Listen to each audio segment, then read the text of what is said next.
Michael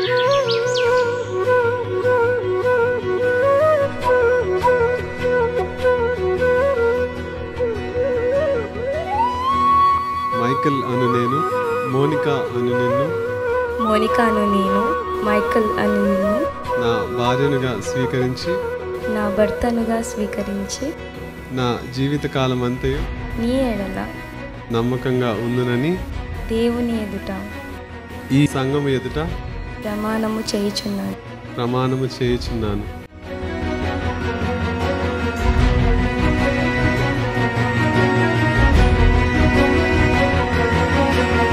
Michael, Monika అను వీరు పరిశుద్ధ వివాహమునకు సమ్మతించి దానిని దేవుని ఎదుట ఈ సంఘం ఎదుట బహిరంగముగా తెలియజేసినందున తండ్రి యొక్కయు కుమారుడైన యేసుక్రీస్తు యొక్కయు పరిశుద్ధాత్మ యొక్క నామములో వీరిద్దరూ భార్య భర్తలని ప్రకటించుచున్నాను.